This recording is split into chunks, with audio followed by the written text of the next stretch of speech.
Controlling क्या है, day to day deployment, हमें डिप्लॉयमेंट पे ही फोकस करना है, ना कि प्रोग्रामिंग, ना कि टेस्टिंग। टेस्टिंग यूएटी हो क्यों हो, आपका उसके साथ कोई रिलेशन नहीं है, उसके लिए सॉफ्टवेयर टेस्टर पड़े हैं, वो देख लेंगे। यूएटी क्या होता है, उसमें कौन सा टेस्टिंग है, उसका आपका कोई रिलेशन नहीं है। आपको क्या करना है, मॉड्यूल को डिप्लॉय करना है, उसके लिए सर्वर एनवायरनमेंट क्रिएट करना है, सर्वर बनाना है, होगा तो पाइपलाइन क्रिएट करनी है और डिप्लॉय करना, दैट्स इट, इतना ही आपका काम है। और जो हमने डिप्लॉय कर लिया, उसके ऊपर कुछ ट्रबल शूटिंग आ रहा है, तो वो हमको भी वो भी हमारा रिस्पॉन्सिबिलिटी में आ जाता है। Then next one, source code management. यहाँ पे सोर्स कोड बनाना नहीं है, बना बनाया सोर्स कोड को मैनेज करना है। जैसे कि फॉर एग्जांपल अभी किसी क्लाइंट का सर्वर डाउन हो गया तो ये ट्रबल शूटिंग पार्ट आ गया, ये भी आपका एक रोल्स एंड रिस्पॉन्सिबिलिटी है।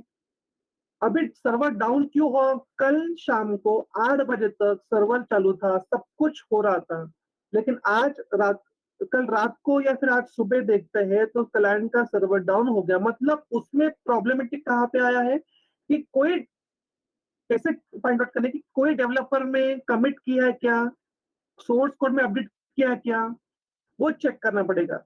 वो चेक कहाँ से करें हम लोग, गिट के थ्रू करेंगे। गिट में जो लेटेस्ट कमिट होगा, जिसके बाद सर्वर डाउन हो गया, उस वो कमिट हम लोग चेक करेंगे, वो अपडेट चेक करेंगे।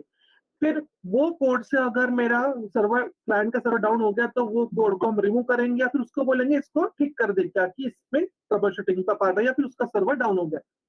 तो ऐसे हम ट्रबल शूटिंग पार्ट करेंगे, इसको बोलते हैं source code management. Next one, server management.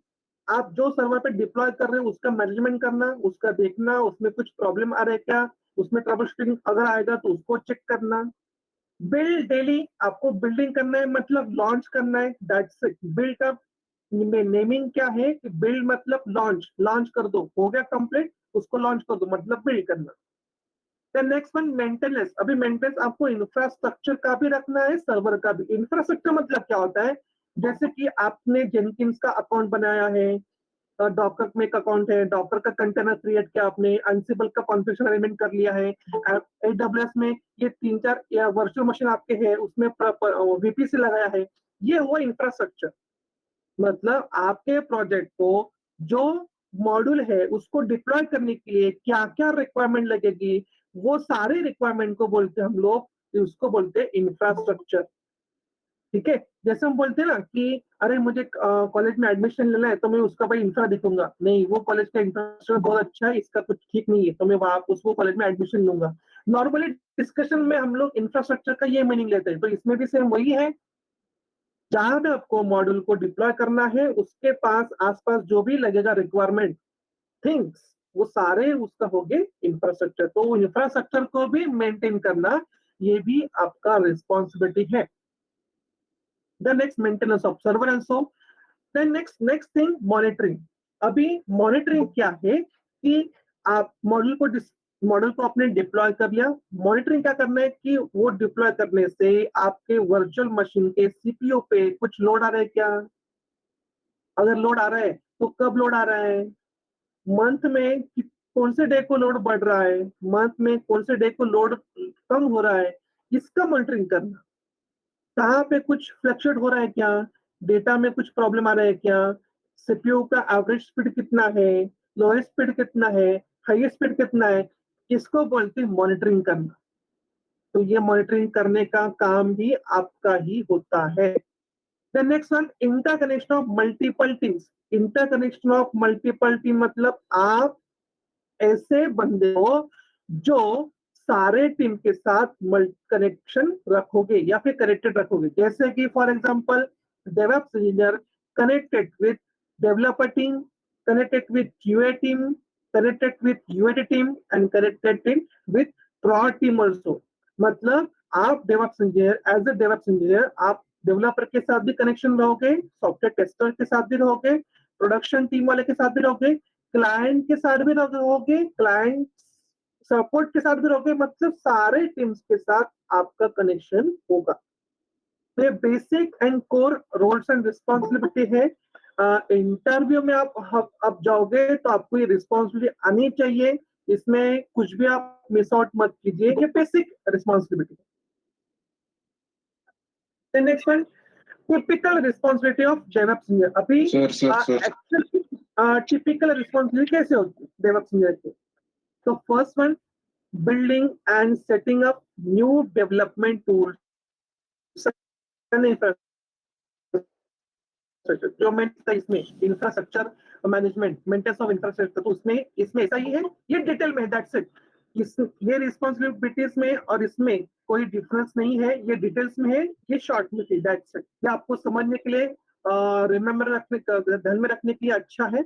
आप इसको डिटेल में एलाबोरेट कर सर सकते हो.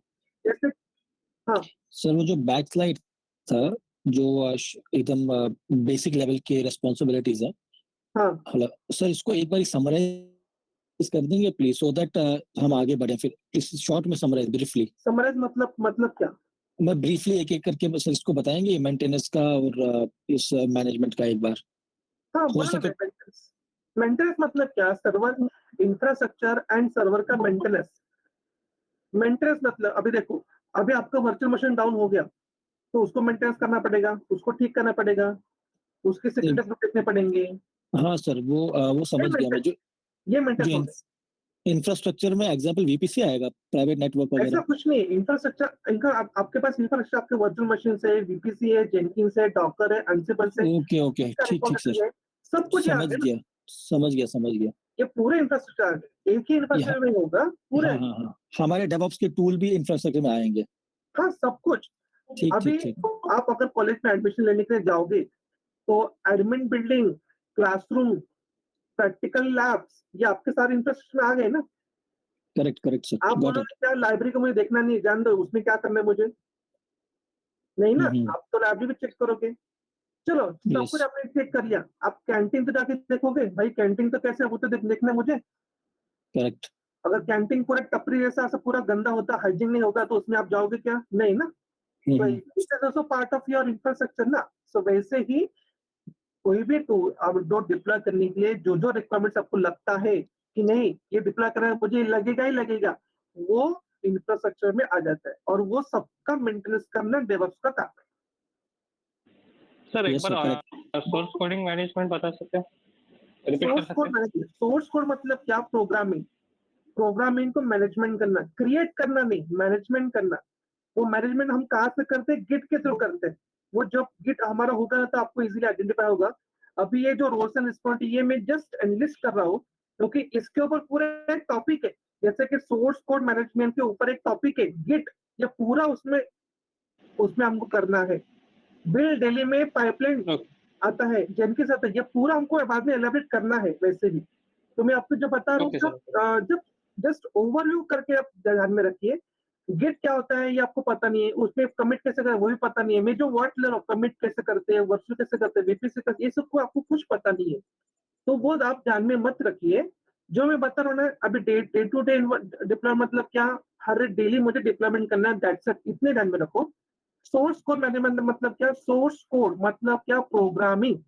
प्रोग्रामिंग को मैनेजमेंट करना. वो कैसे करते हैं? वो गिट में करते हैं हम लोग, वो बाद में आपको पता चल जाएगा. सर्वर मैनेजमेंट मतलब क्या? अभी जो आपका टॉमकैट सर्वर है, उसका मैनेजमेंट कैसे करते हैं कि इंस्टॉल हुआ कि नहीं, उसका सिक्योरिटी आया कि नहीं बराबर से, उसका यूआरएल क्रॉस चेक किया क्या, सर्वर चालू है क्या, सर्वर को स्टार्ट किया है क्या, सर्वर को स्टॉप किया है क्या, सर्वर सबमिट हुआ है क्या, सर्वर की लॉक फाइल चल रही है क्या, ये मैनेजमेंट करना. अभी जब तक सर्वर पढ़ेंगे नहीं, तब तो आपको कुछ समझेगा नहीं इस डिटेल में. तो इतने सर्वर मैनेजमेंट, दैट्स इट. ठीक है. इंटीग्रेशन सर एक बार थोड़ा नो प्रोग्रामिंग मत, उसमें क्या है? No programming. आपको प्रोग्रामिंग करनी है क्या? मैंने जब सिलेबस लिया फर्स्ट डे में, उसमें कुछ प्रोग्रामिंग वर्ड्स आएगा कहाँ पे? सर नहीं ना. डेवऑप्स को प्रोग्रामिंग नहीं है ना. नो प्रोग्रामिंग मतलब क्या? उसमें आपको प्रोग्रामिंग कुछ करनी नहीं है, दैट्स इट. और बिल्ड डेली करना मतलब क्या करना है सर? बिल्ड डेली आपको डिप्लॉयमेंट करना है, आपको वही तो काम है, डिप्लॉयमेंट करना. अभी आप एक प्रोजेक्ट पे आपको डाल दिया है, और आपको बोला कि डेली बिल्ड करो, ये पाइपलाइन डेली बनाओ, तो बिल्ड डेली हो गया ना. मतलब ये डिफरेंस है क्या? Day to day deployment difference है क्या वो? नहीं, सही नहीं कुछ इसमें. डे टू डे मतलब कि एक डेट एवरी डे, और बिल डे मतलब वो भी एवरी डे होता है. जस्ट मैंने एक build daily and deployment. Building daily मतलब क्या, एक डिफरेंस है। बिल्डिंग डेली मतलब क्या कि आपका वार फाइल क्रिएट करना, बिल्ड डेली। और डे टू डे डिप्लॉय मतलब क्या, आपके वार फाइल को सर्वर में लॉन्च करना, वो डिप्लॉय हो गया। डिप्लॉय। बिल्ड मतलब क्या, बनाना, क्रिएट करना। डिप्लॉय मतलब क्या, भेजना या फिर उसमें एक्सपोज कर देना। दैट्स इट, ये डिफरेंस है। Okay sir, okay okay. Sir means machine creation like उसमें होता है कि किसमें? मशीन बिल्ड करना, बिल्ड डेली में। मशीन नहीं नहीं नहीं नहीं, आप डेली क्या मशीन बिल्ड करोगे बताइए मुझे। तो मशीन बिल्ड करना मतलब बार बार सर्वर करना, वो तो नहीं आएगा सर इसमें। नहीं नहीं नहीं, आपने बताइए इस- मुझे, आपने लैपटॉप खरीदा आज, क्या आप डेली लैपटॉप खरीदेंगे? नहीं सर। एक ही बार लैपटॉप खरीदे ना। वैसे आपको आपके प्रोडक्ट के लिए जो मशीन चाहिए, वो मशीन को डेवलप आप स्टार्टिंग फर्स्ट डे या फर्स्ट मंथ में करोगे ना। उसके हर मंथ में आप थोड़ी मशीन जनरेट करोगे या डिप्लॉय करोगे। मशीन नहीं है, Yes. मशीन का पार्ट नहीं है। ओके सर, अभी जब आप आगे बताते हो ना सर, तो थोड़े डेली लाइफ एग्जांपल के साथ बताइए, मतलब थोड़ा इजी हो जाता है समझ के लिए। मतलब कैसे? हाँ, यस सर, यस सर। मतलब सर वो कंप्यूटर जैसे अभी बैकग्राउंड से लैपटॉप नहीं का ना। एग्जांपल दिया, तो सर जैसे आप लैपटॉप का एग्जांपल वगैरह दे रहे हैं, तो हमें वो मतलब डिफरेंशिएट करने में इजी हो जाता है कि ये Yes, कौन sir. से डायरेक्शन में जा रहा है।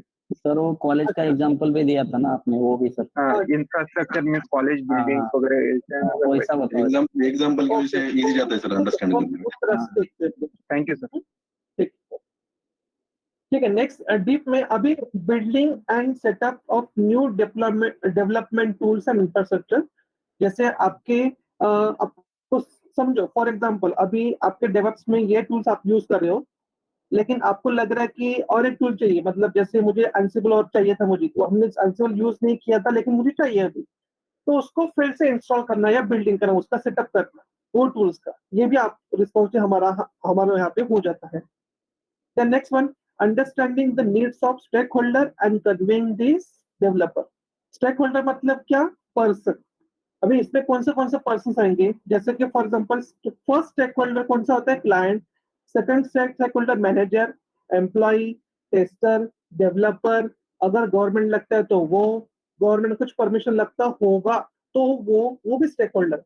ह्यूमन बीइंग मतलब ये सारे जो ह्यूमन बीइंग्स है, जो वहां पे इंटरेक्शन करने वाले हैं, वो सारे उसके स्टेक होल्डर बनते हैं। जैसे कि मैं बता रहा हूँ कि एडमिशन लेने के लिए मुझे कॉलेज जाना पड़ता है, तो उसमें स्टेक होल्डर कौन होंगे? एक कैंडिडेट जो एडमिशन लेने के लिए जा रहा है वो, उसके पेरेंट्स उसके साथ रहेंगे, तो फिर वो कहाँ पे एडमिशन लेने वाले? कॉलेज में, तो एडमिन सेक्शन में जाओगे तो एडमिन सेक्शन, अकाउंट मैनेजर, ये सारे स्टेक होल्डर हो गए। प्रिंसिपल से आपको परमिशन लेना तो प्रिंसिपल भी आपकी स्टेक होल्डर हो गए। तो ये आपके स्टेक होल्डर उसमें लगते हैं।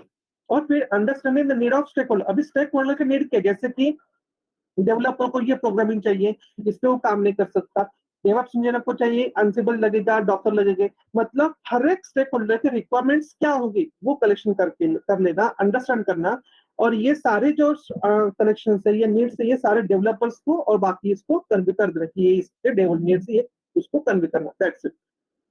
The next, working on the way of automate and improve development and release process. मतलब आप जो भी करोगे वो ऑटोमेट का ही यूज करना है कि ऑटोमेशन हो।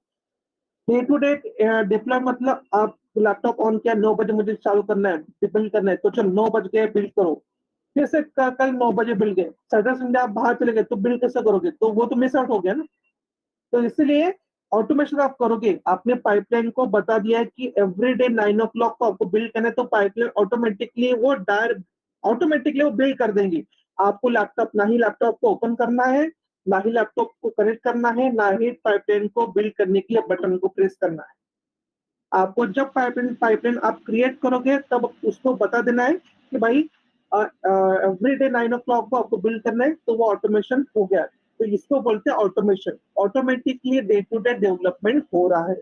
अगर सर डेवलपर ने अपडेट किया सोर्स कोड में, तो वो अपडेट जाएगा गिट पे। पाइपलाइन के थ्रू वो ऑपरेशन डायरेक्टली फेच करेगा और डायरेक्टली वो डिप्लॉय करेगा। ये सब कुछ प्रोसेस ऑटोमेटिकली होता है। इसको बोलते हैं पाइपलाइन क्रिएट करना, और ये पाइपलाइन हम लोग जेनकिंस में क्रिएट करते हैं। सर अगर सर हाँ। अगर ऑटोमेट पे रखा और अगर बाय मिस्टेकली ऑटोमेशन के टाइम कुछ तो गलती हो गई तो वो हमें समझते या नहीं समझते? समझते हैं ना, मॉनिटरिंग क्यों करते फिर हम लोग?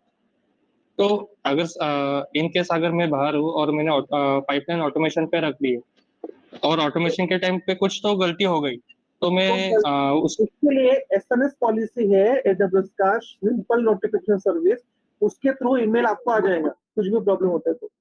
Okay okay sir. ठीक है। The next one, testing and examining code written by the other and analyst result. मतलब ये टेस्टर वालों का काम है। टेस्टर जो टेस्टिंग करेंगे उसका रिजल्ट एक एनालिसिस करेंगे एंड स्टोर कर देंगे, लिख देंगे, that's it.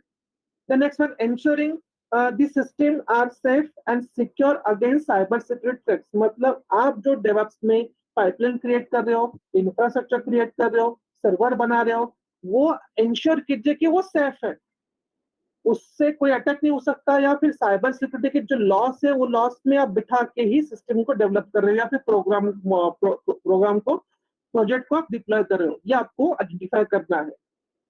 Then next one, identify technical problem and developing software update and fixes.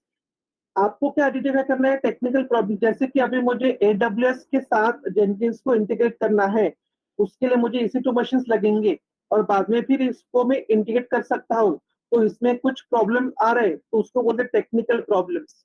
भाई प्रॉब्लम क्या है? मैंने मशीन, वर्चुअल मशीन में मैंने लॉन्च कर ली है लेकिन वो कनेक्शन नहीं हो रहे, तो ये मेरा टेक्निकल प्रॉब्लम हुआ, तो उसको आइडेंटिफाई करना है, ये भी डेवऑप्स का काम होता है। The next one, developing software update. अभी जो आप अभी आपने एक कस्टमर का प्रोजेक्ट पे आप काम कर रहे हो, वो प्रोजेक्ट पे आपने 2 साल पहले एक सॉफ्टवेयर आपने अपडेट किया था, ये इंस्टॉल किया था, समझो Ansible आपने इंस्टॉल किया 2 साल पहले, 2 साल तक आप वही सॉफ्टवेयर को लेते आ रहे, कंटिन्यू कर रहे। Ansible अपडेट होके 3rd वर्जन में उसका आ गया, लेकिन आप वही के वही ही हो, तो ऐसा नहीं चलेगा। जो भी सॉफ्टवेयर का अपडेट है उसको भी आपको आइडेंटिफाई करने हैं, तो लेटेस्ट वर्जन जो होंगे वो आपको उसमें अप्लाई करने हैं। The next one, working with software developer and software engineer to ensure that development follows establishment process and work intent. मतलब सॉफ्टवेयर डेवलपमेंट का जो वर्किंग हो रहा है, सॉफ्टवेयर इंजीनियर का जो वर्किंग हो रहा है, वो इंश्योर कीजिए, वो फिक्स आउट कीजिए कि ये जो प्रोसेस है वो परफेक्ट है। ये आपको क्या करना है, जो वर्किंग आपका प्रोसीजर है सॉफ्टवेयर इंजीनियर से लेकर टेस्टर तक, टेस्टर से लेकर प्रोडक्ट रिपोर्ट टीम तक, ये जो प्रोसीजर है वो परफेक्ट है, वो हमको इंश्योरिटी देनी है। The next one, planning out project and being involved project management decision. आपके प्लानिंग में प्रोजेक्ट मैनेजमेंट जो भी डिसीजन है वो इन्वॉल्व होनी चाहिए।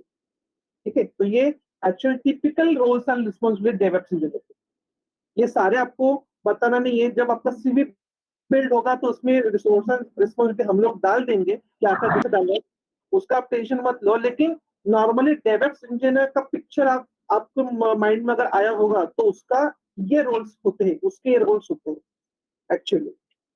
सर सेकंड लास्ट पॉइंट बोलिए। सेकंड लास्ट वाला point, working with software developer.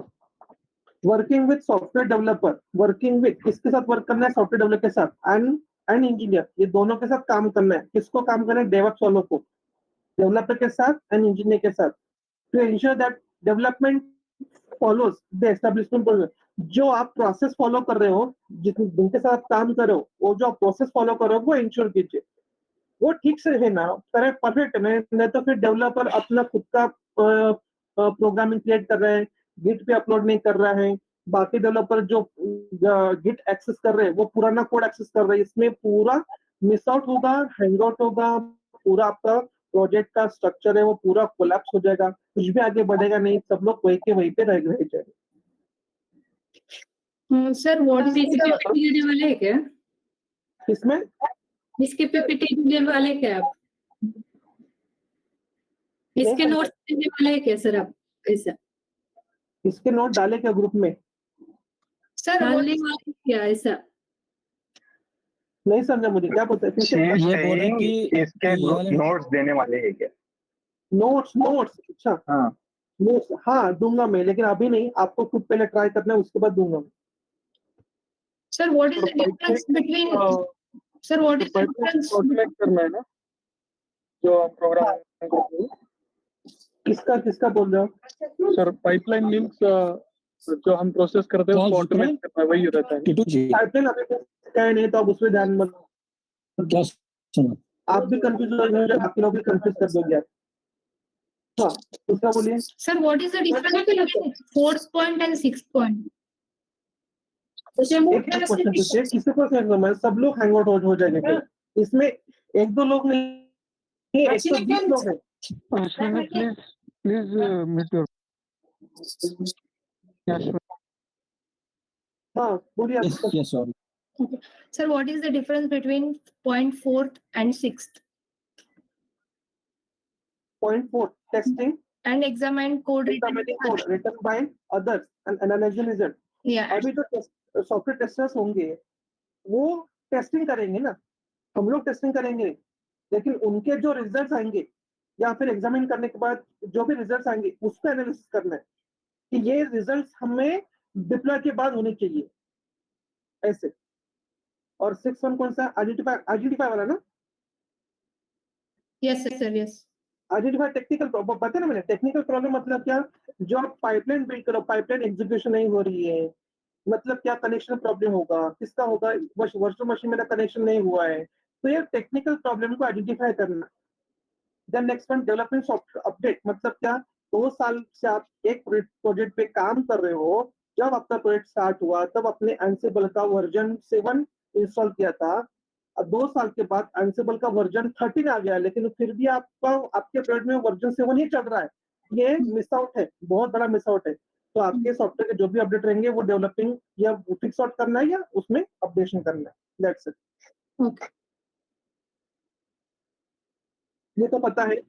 Hello sir, आगे जाके हम इस सॉफ्टवेयर में काम करने वाले हैं ना? क्या क्या? ये जो आप बता रहे हाँ, हाँ। हैं रोल्स एंड ऑल, ये प्रैक्टिकल में अभी हम करने वाले हाँ हैं। सब कुछ होगा, सब कुछ होगा। ये अभी तो 3 सेशन चालू है ना। All of you knows that DevOps is an ideology, it's structure of organization। DevOps is a set of practice combined software development and IT operations। एक set of practice है ये। मतलब सेट ऑफ प्रैक्टिस मतलब उसमें Ansible, Docker के, Jenkins के, CI/CD के सारे टूल्स, DevOps के टूल, AWS का सर्विसेज, ये सेट ऑफ प्रैक्टिस है। किसके लिए हम करना है? Software development and IT operations के लिए मुझे करना है। It aims to shorten system develop.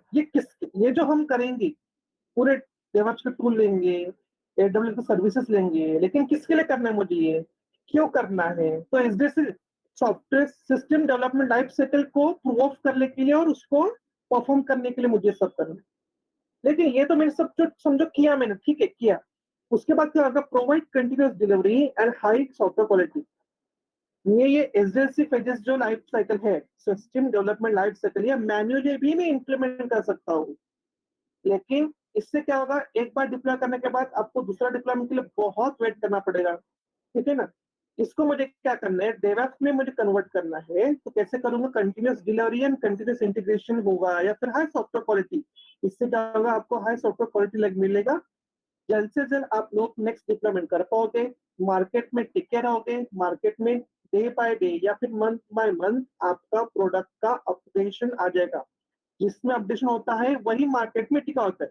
2 साल से वही व्हाट्सएप का थीम चालू है ऐसा तो नहीं ना, हर ईयरली या फिर कुछ दिनों के बाद व्हाट्सएप में कुछ ना कुछ फीचर ऐड होते ही। वैसे ही जो आप प्रोजेक्ट को डिप्लॉय करें उसमें आपको अपडेशन होना मैंडेटरी है, क्योंकि आपको मार्केट में टिके होना है। The next one, DevOps is a complementary of with agile software development। By default जब हम DevOps यूज करते हैं या फिर उसको एक्सेस करते हैं, by default हम लोग agile methodology ही यूज कर रहे हैं।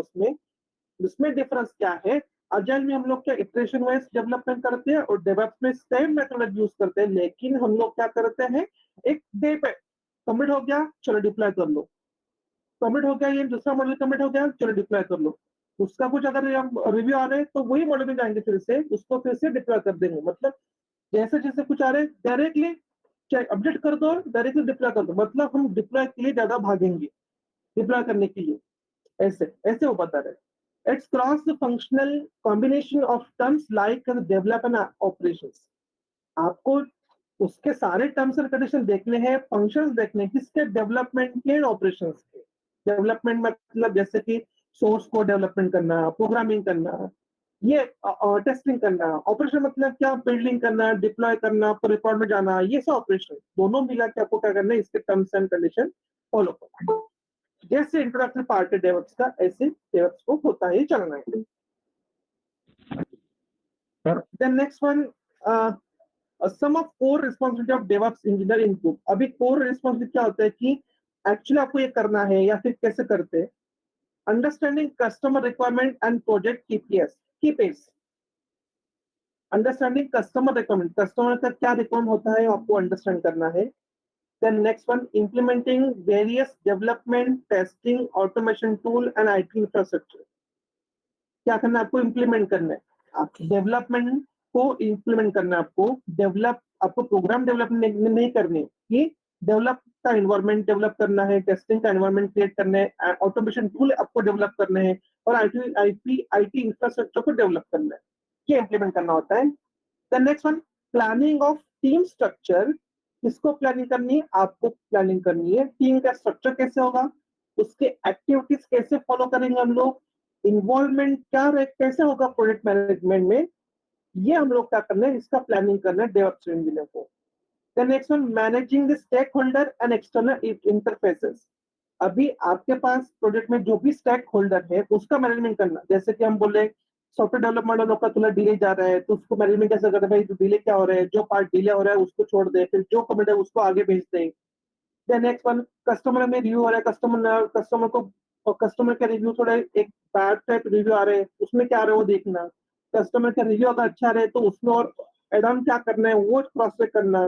Then next one, external interface, मतलब आपको एक्सटर्नल बाहर से कुछ आपको चाहिए या फिर आउट ऑफ कंपनी आप अगर सोच रहे हो तो उसका रिक्वायरमेंट वो लेना, वो मैनेजमेंट का, ये मैनेजमेंट स्किल्स, मैनेजमेंट आपको यहाँ पे करना होगा।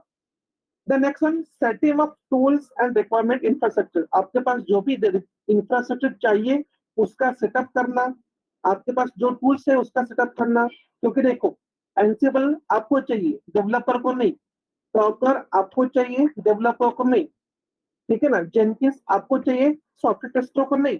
तो डेवऑप्स के जो भी टूल्स होंगे वो डेवऑप्स इंजीनियर को ही उसका सेटअप करना है, उसको डेवऑप्स इंजीनियर को ही उसका इंस्टॉलेशन करना है। तो वही बोल रहा है कि setup of tools and require infrastructure.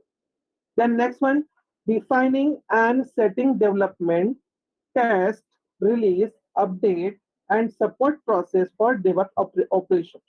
आपको क्या करना है, सेटिंग डिप्लॉयमेंट का सेटिंग करना है, टेस्टिंग करना है।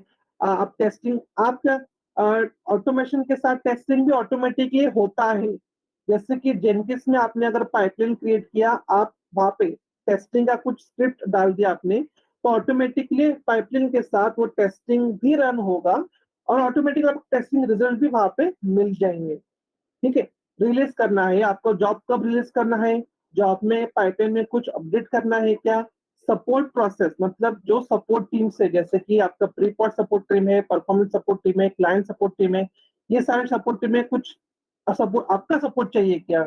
जैसे कि मुझे अभी लास्ट वीक से मुझे ट्रबल शूटिंग में डाल दिया है, ट्रबल शूटिंग मुझे आ रहा है, कैसे ट्रबल शूटिंग आ रही है, जैसे कि अभी एक दूसरे टीम एक प्रोजेक्ट पे काम कर रही है, उसमें इंस्टॉलेशन में कुछ प्रॉब्लम आ रहा है, रेपो कनेक्ट नहीं हो रहा है, ये उसका ट्रबल शूटिंग करना है। ऐसे ट्रबल शूटिंग आपको करने पड़ सकते हैं। क्लाइंट का सर्वर डाउन हो गया तो उसका ट्रबल शूटिंग करना है। एक मॉड्यूल है वो डिप्लॉय मुझे करना है लेकिन उसका रिपोजिटरी कोई अलग से लेना है, तो उसका ट्रबल शूटिंग, ऐसे ट्रबल शूटिंग में करो लास्ट 2 वीक से। तो ऐसे ट्रबल शूटिंग भी आपको करने बोल सकते हैं, वो स्मॉल स्मॉल टास्क होती है। जैसे कि सॉफ्टवेयर डेवलपर वालों को एक बार प्रोजेक्ट असाइन होने के बाद उसको खाली डेवलपमेंट नहीं करनी है, डेवलपमेंट डेवलपमेंट डेवलपमेंट, लेकिन DevOps engineer whole and soul होता है, उसको डेवलपमेंट का कुछ नॉलेज भी नहीं चाहिए और यूज भी नहीं करनी है, उसको क्या करना, डिप्लॉय करना है और ट्रबलशूट करना है। कहाँ पे अगर प्रॉब्लम हो रहा है डिप्लॉय करने के लिए या बिल्डिंग करने के लिए, उसका ट्रबलशूट डेवऑप्स इंजीनियर को करना है। किसी टीम के साथ ज्वाइन होकर उसको सपोर्ट करना है, उसको असिस्ट करना है, वो भी डेवऑप्स इंजीनियर का रिस्पॉन्सिबिलिटी में आता है। Then next one, have the technical skill to review, verify, validate the software code development in the project. Obviously आपको नॉलेज होगा वो टूल का, तभी आप लोग उसका ट्रबल शूटिंग कर पाओगे। आपको Ansible पता ही नहीं है और Ansible कनेक्शन क्यों नहीं हो रहा है, इसको वो ट्रबल शूटिंग दे दिया तो आप हैंडल नहीं कर पाओगे, लेकिन उसके ऊपर आप ऐसा बोल नहीं सकते कि मुझे आता नहीं, तो आपको वहां पे R&D करनी पड़ती है, मतलब थोड़ा गूगल पे जाके सर्च करो कैसे करते क्या करते, थोड़ा R&D करो और फिर बाद में वो प्रोसेस पे लग जाओ। तो कुछ तो टेक्निकल नॉलेज चाहिए आपका कि रिव्यू करने के लिए, वेरीफाई करने के लिए, वैलिडेशन करने के लिए एंड सॉफ्टवेयर कोड का डेवलपमेंट करने के लिए, ये कुछ आपको टेक्निकल नॉलेज लगेगा। Then next one trouble shooting, आपको पता ही हो गया trouble shooting technique and fixing code bugs. अभी कोड में कुछ एरर है, देखो प्रोग्रामिंग सॉफ्टवेयर डेवलपमेंट जो प्रोग्रामिंग कर रहे हैं उन्होंने जो डेवलपमेंट दिया उसमें एरर है, वो आपको चेक नहीं करने। सॉफ्टवेयर डेवलपर वालों ने, डेवलपमेंट वालों ने जो डेवलप कर रहे हैं उसमें कुछ एरर है, वो आपको चेक नहीं करने। आपको क्या करना है, पाइपलाइन में कुछ एरर आएगा क्या, देन नेक्स्ट डॉकर का इंस्टॉलेशन हुआ ही नहीं और डॉकर का इंस्टॉलेशन होते होते कुछ तो एक एरर आ गया, तो वो बग्स क्या आ गया, तो वो बग्स को फाइंड आउट करना और उसको सॉल्व करना। तो ऐसे आपको ट्रबल शूटिंग या फिर बग्स फाइंडिंग ये आपको आ सकते हैं ऐसे। तो इसका ये इसको बोलते हैं कोर टेक्नोलॉजी, कोर रिस्पॉन्सिबिलिटी जो कि डेवऑप्स में हम लोग यूज कर सकते हैं। देन नेक्स्ट एक्चुअल की स्किल, अभी डेवऑप्स इंजीनियर को की स्किल क्या लगता है, क्या लगता होगा डेवऑप्स इंजीनियर को की स्किल? तो फर्स्ट है excellent team working and communication skill. अभी आपका किसी का कम्युनिकेशन स्किल प्रॉपर नहीं होगा तो अभी से आप स्टार्ट कीजिए। कम्युनिकेशन स्किल को डेवलप करने के लिए जरूरी नहीं है कि इंग्लिश स्पीकिंग के क्लास ही लगाए, आप डेली डेली 1 घंटा अगर इंग्लिश कोई भी वीडियो आप देखोगे या फिर बोलोगे 1 घंटा, तो भी आपके 3 महीने तक इंग्लिश परफेक्ट हो जाएगी। आपको डेली एक होमवर्क करना है, डेली 1 घंटा आपको वीडियो देखने हैं, सुनने हैं और 1 घंटा कोई भी रीडिंग करनी है। कोई भी रीडिंग, वो आर्टिकल हो गया, डेवऑप्स का आर्टिकल हो गया, किसी का भी, ज्यादा इसमें सर्च मत करो, बाकी दूसरा कोई आर्टिकल देखो, कोई भी न्यूज हुआ वो भी रीड करना है, रीड करना है और 1 घंटा सुनने से 2 घंटे आप इंग्लिश फोकस कर कम्युनिकेशन स्किल पे करोगे तो इजीली 3 महीने तक आपका इंग्लिश स्पीकिंग या कम्युनिकेशन स्किल एकदम परफेक्ट हो जाएगा। Then next excellent team work की, मतलब आपको जो भी काम करना है वो टीम के साथ करना है। वो डेवऑप्स टीम होगी, डेवलपर टीम होगी या फिर आपकी खुद की टीम होगी। अगर आप वो काम कर रहे हैं उसको कुछ प्रॉब्लम है, उसको सपोर्ट नहीं करोगे तो ये प्रॉब्लमेटिक होगा, ऐसा नहीं चलेगा ना। आपको क्या करना है, टीम वर्क, आप एक टीम हो, आप एक टीम के साथ जुड़े हो, आपको टीम के साथ काम करना है, तो आपकी टीम वर्क की वो एक्सलेंट होनी चाहिए। ये फर्स्ट रिक्वायरमेंट है, स्किल्स है, चाहिए डेवऑप्स के लिए। Second one, knowledge of scripting language and DevOps principle. DevOps के प्रिंसिपल क्या है, जो हम पढ़ रहे हैं वो प्रिंसिपल भी आप बोल सकते हो।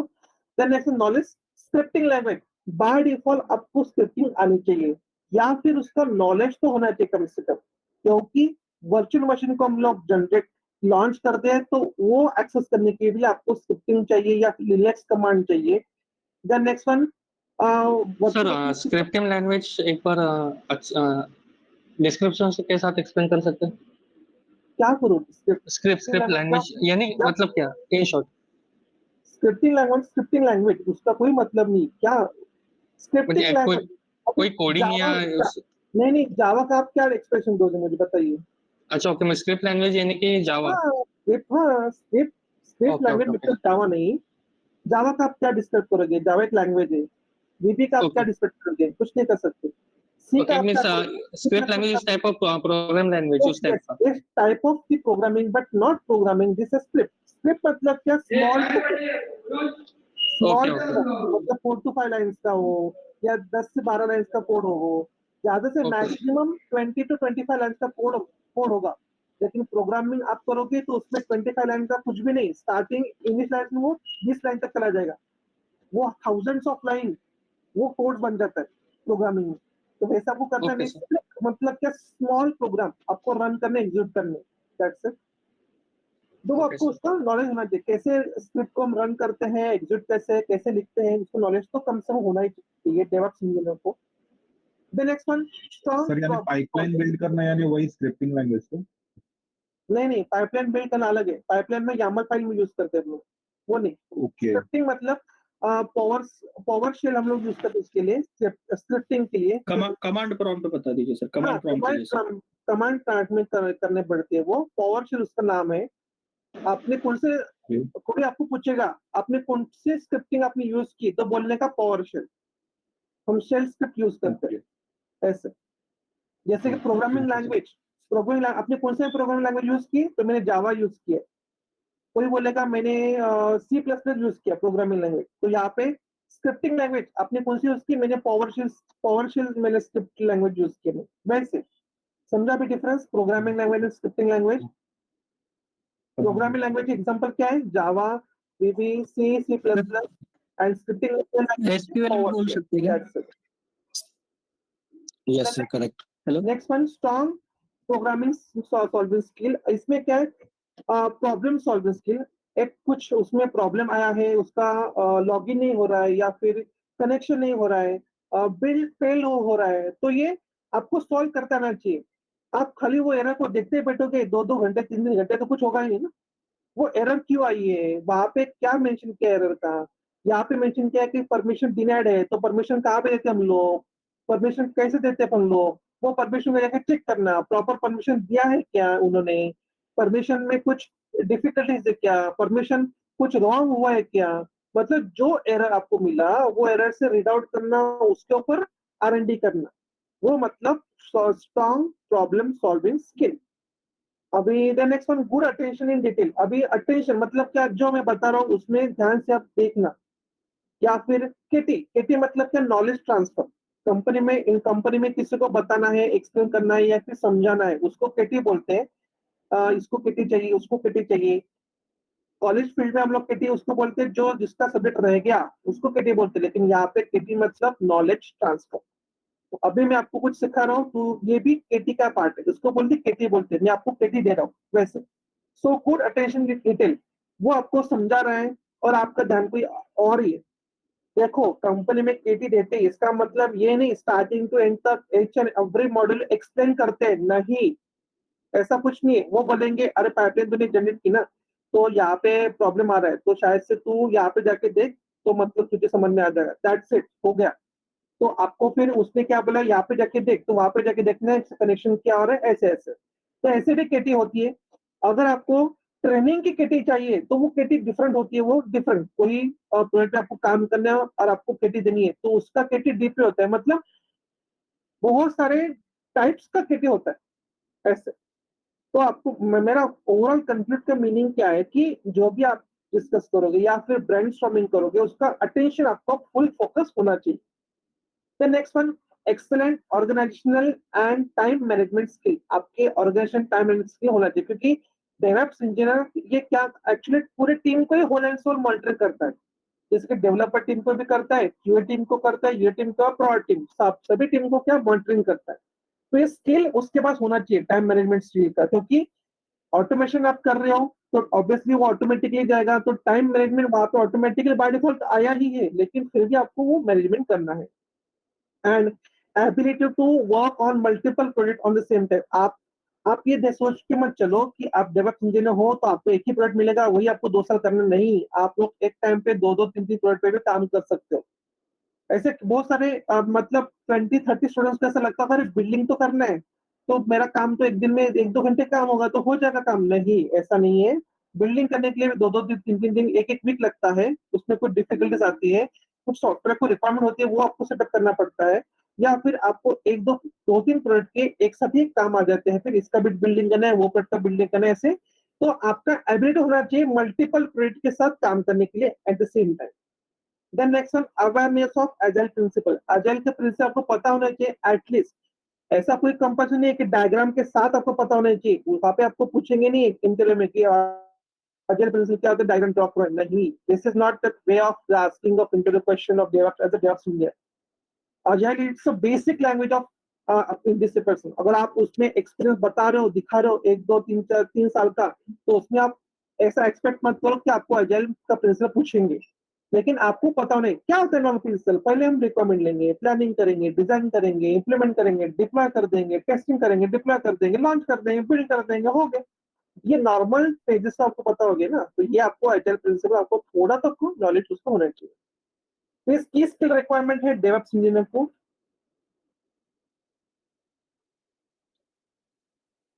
इसमें कोई डाउट है किसी को? No sir. strong good analysis, no good no attention to detail. क्या? Strong problem. Strong Third problem point what? Solving. देखो अभी उसमें मैंने एक जस्ट सेंटेंस डाला है, स्ट्रॉन्ग प्रॉब्लम सॉल्विंग स्किल। इसका मतलब ये नहीं कि आपको वहां पे मैथमेटिकल कुछ प्रॉब्लम सॉल्व करने हैं, ऐसा नहीं। प्रॉब्लम मतलब क्या कि वर्चुअल मशीन मेरी लॉन्च हो गई है, उसका कुछ आईपी चेंज हो गया है, तो वो प्रॉब्लम हुआ, तो उसको सॉल्व करना है। देन नेक्स्ट वन, आपने एक मिनट, आपने पाइपलाइन डिप्लॉय कर दी है, 9 बजे पाइपलाइन को मैं डिप्लॉय करनी है, एवरीडे 9 बजे मुझे करना है, 10 बजे करना है। लेकिन आज जब मैंने प्रॉब्लम पाइपलाइन डिप्लॉय हो गई मेरी, तो मुझे नोटिफिकेशन मेल आ गया कि आपके पाइपलाइन का कुछ प्रॉब्लम है या फिर आपके सीपीयू का एवरेज टारगेट रीच हो गया, तो ये प्रॉब्लम हो गया, तो वो आपको क्रॉस वेरीफाई करना है। तो ऐसे प्रॉब्लम्स का सॉल्विंग स्किल आपको पास होना चाहिए, ऐसे उन्होंने पता। Hello sir. सर जो सेकंड पॉइंट है नॉलेज ऑफ स्क्रिप्टिंग लैंग्वेज, जैसे कि आपने बोला पावर शेल वगैरह, तो ये एग्जैक्टली कब यूज होता है, मतलब कहाँ पे यूज करना पड़ता है इसको? देखो पावर शेल वीआई एडिटर जो होते हैं, स्क्रिप्टिंग लैंग्वेज वीआई एडिटर होते हैं, उसमें हम लोग पावर शेल का एडिटिंग करते हैं, मतलब उसमें सब प्रोग्रामिंग लैंग्वेज लिखते हैं हम लोग। आपको फॉर लूप यूज करना है, इफ एल्स कंडीशन करने हैं, उस वो हम लोग यूज करके पावर शेल स्क्रिप्टिंग का हम लोग यूज करते हैं। शेल जैसे कि आपने अभी आपको स्क्रिप्ट इंस्टॉल करना है, आपको कुछ आपको इंस्टॉल करना है या फिर आपको एचटीएमएल फाइल बनानी है, तो आप लोग एचटीएमएल फाइल बनाने के लिए स्क्रिप्टिंग के थ्रू आपको एचटीएमएल फाइल बनानी है, तो आप पावर शेल का यूज कर सकते हो। देन नेक्स्ट वन, कुछ आपको आउटपुट चाहिए, प्रिंटिंग करना है, तो आप पावर शेल यूज कर सकते हो। ऐसे पावर शेल का हम यूज करेंगे। ओके सर स्क्रिप्टिंग लैंग्वेज में आर और एसक्यूएल आता है क्या? इसमें कोई डेटाबेस हुआ? नहीं नहीं नहीं, तो खाली जावा लैंग्वेज आती है उसमें? स्क्रिप्टिंग नॉट जावा लैंग्वेज है। नहीं नहीं, स्क्रिप्टिंग में वही मैं आपको बता रहा हूँ ना, प्रोग्रामिंग लैंग्वेज कौन से पाइथन, जावा, VB, सी प्लस प्लस, ये प्रोग्रामिंग लैंग्वेज है। स्क्रिप्टिंग लैंग्वेज मतलब पावर शेल की एग्जांपल है स्क्रिप्टिंग लैंग्वेज का। पाइथन का 4 लाइन का कोड हो गया मतलब हो गया क्या? नहीं ना, आपको उसमें फिर से पढ़ाना पड़ता है ना, कुछ लिखना पड़ता है ना उसमें। वो programming language, Python is a programming language, Java is a programming language, PowerShell is a scripting language. ये दो डिफरेंस है, अलग अलग डिफरेंस है। R language sir? हाँ, R R language programming language है वो। हाँ ओके सर। सर पाइपलाइन का मीनिंग क्या है? वो अभी हुआ नहीं है हमारा, वो बाद में आपको बताऊंगा। अभी आपको बताऊंगा pipeline meaning. Pipeline is nothing but a CI/CD tool. It's the pipeline to creation of building, testing and deployment at the same time to write the code in YAML file, and this are the way of we are building the job. तो अभी कुछ समझेगा नहीं। बाकी लोगों को mute करने के लिए बोलिए ना सर। इसमें जेनकिंस में हम लोग पाइपलाइन लेने वाले हैं, तब आपको आइडेंटिफाई आ जाएगा, फिर आप मुझे पूछेंगे भी बाकी नहीं लोग म्यूट कि करो ना आपको यार। समझ में आ जाए। और सर स्क्रीन में दिख रहा है। हेलो सर, एक दो स्लाइड्स पीछे लेंगे सर।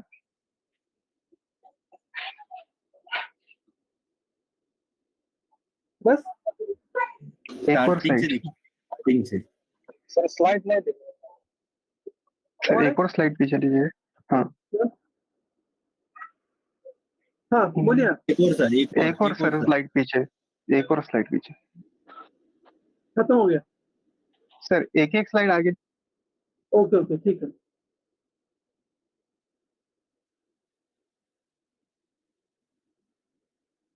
हाँ सर रुकिए सर, प्रोजेक्ट KPIs मतलब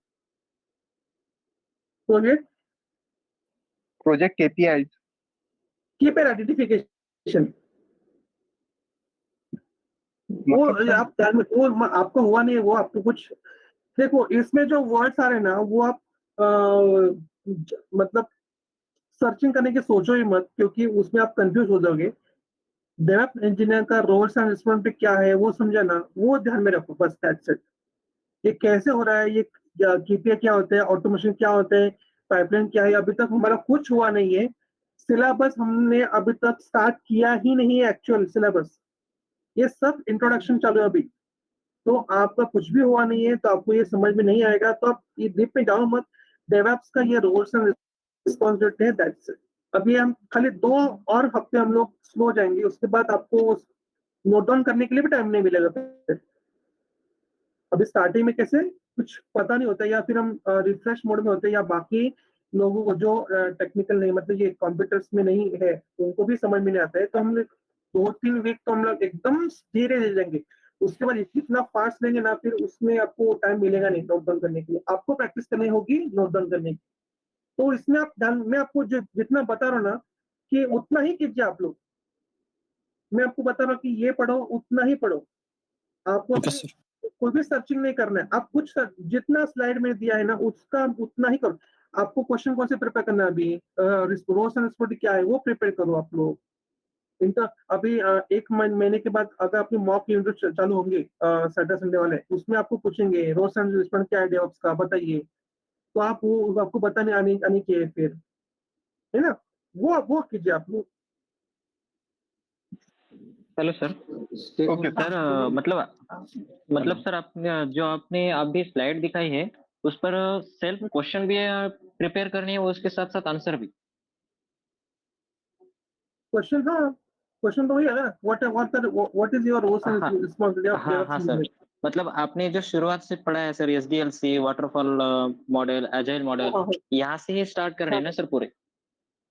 यहाँ से, हाँ, वहां से करने। एजेंट्स का सॉफ्टवेयर एसडीएल का आपको क्वेश्चन वो पूछेंगे नहीं, लेकिन फिर भी आपको नॉलेज अच्छा होना चाहिए कि एसडीएल से फिजिक्स कौन सा मोड से, एसडीएल से फिजिक्स बताने बोले और आपने प्लानिंग बताई नहीं, रिक्वायरमेंट बताया नहीं, या फिर डिप्लॉयमेंट बताया नहीं, तो फिर क्या फायदा फिर आप, कुछ नहीं ना। तो अच्छा सर। एटलीस्ट जो मेन फिजिक्स है वो तो पता होना चाहिए आपको। सर इंटरव्यू वाले पूछे थे ना, लेकिन नहीं क्या एजाइल मॉडल के यूज होता है ना अच्छा, मतलब। नहीं पूछेंगे, नहीं कुछ, लेकिन आप करके रखो। कुछ बोल नहीं सकते, कुछ होगा तो वो पूछ भी सकते हैं, लेकिन नहीं पूछेंगे। 3 साल का 2 साल का एक्सपीरियंस बताओगे तो अजल आपको पूछेंगे क्या? मतलब वो ऐसे ही हुआ ना कि 10वीं का एग्जाम दे रहे हो और फर्स्ट स्टैंडर्ड का क्वेश्चन आप पूछ रहे हो, समझेगा आपको? 10th का आप एग्जाम दे रहे हो और फर्स्ट और थर्ड का क्वेश्चन आप एक्सपेक्ट करो कि आपको पूछेंगे, कैसे वो पॉसिबल है? नहीं, ऐसा कुछ नहीं। सर स्टेक होल्डर्स में कौन कौन आता है, एक बार रिपीट करेंगे? स्टेक होल्डर्स में फर्स्ट तो क्लाइंट आता है, क्लाइंट, कस्टमर्स, ये स्टेक होल्डर्स है। मैनेजर, टीम लीडर, ये स्टेक होल्डर्स है। डेवलपर्स, एम्प्लॉय, ये स्टेक होल्डर्स है। अगर आपको बाहर से किसी का सर परमिशन लेना है, जो गवर्नमेंट भी, हाँ, जो भी वो सॉफ्टवेयर में इन्वेस्टेड है वो सब आते हैं। इन्वेस्ट इन्वॉल्व है ह्यूमन बीइंग, जो पर्सन, ह्यूमन जो इन्वॉल्व है उसको बोलते स्टेक होल्डर। मशीन्स को हम स्टेक होल्डर नहीं बोलेंगे, ठीक है ना? जेनकिन का टूल ये स्टेक होल्डर नहीं हुआ आपका, ये ह्यूमन बीइंग उसको बोलते हैं स्टेक होल्डर। मतलब इसमें जितने भी लोग इन्वॉल्व हैं, अभी इसमें 10 लोग इन्वॉल्व है, तो 10 स्टेक होल्डर नहीं हुए, यस समझे सर, क्या? हाँ सर, जो भी पैसा लगाता है उसमें वो। नहीं, आपके पास 10 सॉफ्टवेयर डेवलपर इन्वॉल्व है, 10 टेस्टर्स है, तो आपके स्टेक होल्डर 20 स्टेक होल्डर, ऐसे नहीं, सॉफ्टवेयर डेवलपर से ये स्टेक होल्डर है, सॉफ्टवेयर टेस्टर से ये स्टेक होल्डर हो गए, ऐसे ऐसे उसको बोलते स्टेक होल्डर। एक पर्टिकुलर टीम जिसमें सिर्फ टेस्टर इन्वॉल्व है या डेवलपर इन्वॉल्व है, उनके नंबर ऑफ पर्सन जितने हैं वो नहीं। यस, नहीं ऐसे। गॉट इट, समझा? सर यहाँ पे जो थर्ड पॉइंट है, planning the team structure, activities and involvement, तो एक्चुअल में वो क्या है? टीम स्ट्रक्चर मतलब क्या है? रिसोर्स एलोकेशंस वगैरह रहता है क्या? हाँ, रिसोर्स एलोकेशन होता है ना। तो इसमें स्क्रम मास्टर का भी रोल रहता है क्या एग्जैक्टली, मतलब? हाँ, स्क्रम मास्टर तो मेन इंपॉर्टेंट है ना। तो उसका स्क्रम मास्टर, सपोर्ट लेके हम करने वाले प्लानिंग के हाँ, क्या है? उसका सपोर्ट लेके वो टीम, कंपनी डिपेंड करती है वो कैसे टीम को स्ट्रक्चर बना रही है। अभी जैसे कि मुझे डेवऑप्स का टीम बनाना है मुझे, तो मैं क्या करूंगा, मैं इंस्टॉलेशन के लिए किसी को बोल दूंगा, या फिर पाइपलाइन डिजाइनिंग के लिए किसी को बोल दूंगा, या फिर डिप्लॉय के लिए किसी को बोल दूंगा, मॉनिटरिंग के लिए किसी को बोल दूंगा। ऐसे मैं टीम बनाऊंगा मैं। तो मैं, मेरा खुद का मैं टीम कैसे होगा वो मैं डिसाइड करूंगा, मेरा टीम कैसे होगा। उसमें एक्टिविटीज कौन से होंगे, कौन से अभी एक मॉडल को डिप्लॉय करने के लिए आपको इंफ्रास्ट्रक्चर क्रिएट करना, मेंटेन करना, सर्वर को क्रिएट करना, मेंटेन करना, अपडेट करना, ये सारे आपको रिसोर्स लगेंगे। एक बार क्रिएट करने से होगा नहीं, आपको एवरी टाइम कुछ सॉफ्टवेयर अपडेट हुआ तो वो भी चेक करना है। देन नेक्स्ट आपके टास्क में कुछ प्रॉब्लम होता है तो आपको मेल्स या फिर कुछ नोटिफिकेशन आएगा, उसके ऊपर काम भी करना, वो भी उसके लिए टीम लगेगी। तो प्रॉपर प्लानिंग से होगा, तो ये प्लानिंग का पार्ट भी एक डेवलप्स कर सकता है, ये करता है। ओके सर ये जो लास्ट पॉइंट है इसमें फिक्सिंग द कोड बग्स, हाँ तो बग्स भी हम फिक्स करते हैं, ऐसा है क्या कोड? आप बग्स फिक्स नहीं करते हैं, जो बग्स आते हैं उसको आप सॉल्व करते हैं, क्यों बग्स आ गई। ओके। जैसे कि आपने अभी पाइपलाइन आपने डिप्लॉय कर ली, तो पाइपलाइन डिप्लॉय हुई नहीं, उसका बिल्ड फेल हो गया। तो फेल क्यों हो गया, कहाँ पे बग से फिर क्यों फेल हो गया, यहाँ पे गिट रेपो इन्वॉल्व हुआ नहीं है, या फिर गिट रेपो का लॉगिन कंडीशन गलत हो गए, या गिट रेपो का टोकन गलत हो गया, तो ये बग्स हुआ ना, तो उसको सॉल्व करना है फिर ऐसे। ओके। और अपना जो SDLC लाइफ साइकिल था सर, उसमें प्लानिंग रिक्वायरमेंट से पहले था सर, तो वो समझा नहीं सर, प्लानिंग कैसे रिक्वायरमेंट से पहले आ सकता है? आपको एक प्रोजेक्ट मिल गया, आपको एक प्रोजेक्ट मिल गया, ठीक है ना। प्रोजेक्ट मिलने के बाद पहले आप क्या करोगे, प्लानिंग करोगे। जैसे कि मुझे कस्टमर से रिक्वायरमेंट लेना है, इसके लिए मुझे इतने दिन लगेंगे। रिक्वायरमेंट आने के बाद मुझे डेवलप्स टीम लगेगा। डेवलप्स टीम के लिए मेरे पास कुछ डेवलप है क्या, डेवलप इंजीनियर है मेरे पास 2 ही है, मुझे लगते हैं मुझे 5-6 लगेंगे। तो उसका रिक्वायरमेंट HR टीम को दे देना कि भाई तू अभी इंटरव्यू लेके वो 3-4 लोगों को ले ले, हायर कर ले। देन डेवलपर मेरे पास है क्या, अगर मेरे पास डेवलपर है तो वो VB डेवलपर है, मुझे जावा डेवलपर चाहिए, नोट्स गेट डेवलपर चाहिए, तो उसका रिक्वायरमेंट देना, उसका प्लानिंग करना, ये सब प्लानिंग करना ऐसे। नहीं, लेकिन रिक्वायरमेंट ही पता नहीं तो फिर प्लानिंग कैसे करेंगे, ये समझ में लेकिन नहीं आपको जो प्रोजेक्ट मिलेगा तो वो आपको तो पता नहीं ना। अभी डायरेक्ट प्रोजेक्ट मिलने के आप डायरेक्ट रिक्वायरमेंट लोगे क्या, नहीं ना। उसके साथ पहले प्लानिंग करोगे कस्टमर के साथ, आपको कैसे करना है, ये मॉडल आपको डिप्लॉय करना पहले, बाद में हम ये मॉडल को डिप्लॉय कर देंगे, हम ये मॉडल को साथ में पेमेंट पोर्टल डाल देंगे, इसका नोटिफिकेशन देना होगा तो कॉस्ट ज्यादा लगेगा। तो प्लानिंग कैसे करेंगे, फिर कॉस्ट कम करने के लिए पहले हम लोग क्या करें, ऐसा कर देंगे, फिर उसका कॉस्ट बढ़ेगा तो उसको बाद में एडजस्ट कर लेंगे। ऐसा प्लानिंग पहले करना पड़ेगा ना। ये सब होने के बाद हम लोग फिर क्या रिक्वायरमेंट लेंगे, फिर कस्टमर से या उनका जो भी रिक्वायरमेंट होगा वो। Okay, thank you sir. What requirement ऐसा आपको लेना नहीं है, हमें कुछ करना नहीं है, हमें सब कुछ बना मिलेगा, वो कल डिप्लॉय करना है, that's it. Okay sir. Sir project definition के बाद में प्लानिंग होगा ना सर? क्या प्रोजेक्ट डेफिनेशन के बाद में? हाँ, डिप्लॉयमेंट सर डेफिनेशन मतलब एक कोई तो प्रोजेक्ट होगा तो उसका डेफिनेशन करने के बाद उसका प्लान हो जाएगा ना सर? प्लान के बाद रिक्वायरमेंट होगा ना सर? देखो अभी अगर आप कोई स्टार्टअप कंपनी में हो तो वहाँ पे प्लानिंग में कुछ नहीं होगा, प्लानिंग रिक्वायरमेंट दोनों एक साथ ही करेंगे। डिपेंड करता है कि आप कौन से ऑर्गेनाइजेशन में काम करो, टीसीएस कंपनी में काम करो, इन्फोसिस काम करो, उसमें उसकी टीम्स ही 40-50 लोगों की टीम्स होती है, एक टीम। तो उसमें तो आपको उनके प्रोजेक्ट भी बड़े प्रोजेक्ट होते हैं और 2-2, 3 साल तक चलते हैं वो प्रोजेक्ट, ये 4-4 साल तक वो प्रोजेक्ट चलते हैं। तो वो प्रोजेक्ट में तो आपको एक प्रॉपर टाइम से जाना पड़ेगा। स्टार्टअप कंपनी में काम करो, 1 साल का, 2 साल, 1.5 साल का प्रोजेक्ट है, तो वो बोले कि नहीं ना हमारे पास एम्प्लॉय भी कम है, तो हम प्लानिंग या रिक्वायरमेंट दोनों एक साथ ही कर देंगे, साइड बाय साइड कस्टमर का रिक्वायरमेंट ले लेंगे और साइड बाय साइड प्लानिंग भी कर देंगे। तो डिपेंड करता है आपकी कंपनी पे, ऐसा कुछ नहीं है। Okay sir. ठीक है, चलो तो मंडे को मिलते हैं हम लोग। ये पीपीटी में शेयर करता हूँ ग्रुप में। Okay sir. Thank you sir. Thank you sir. आपका प्रिपरेशन चालू है ना? हाँ sir. Yes sir. Sir Yes, sir. Sir every Sunday off रहेगा क्या? क्या एवरी संडे ऑफ रहेगा क्या? एवरी सैटरडे संडे ऑफ है। उस दिन मेरा पर्सनल इश्यू से मैंने क्लास पोस्टपोन किया था, इसलिए वो सैटरडे को हो गया, नहीं तो एवरी सैटरडे संडे छुट्टी चाहिए। मुझे भी तो छुट्टी चाहिए ना।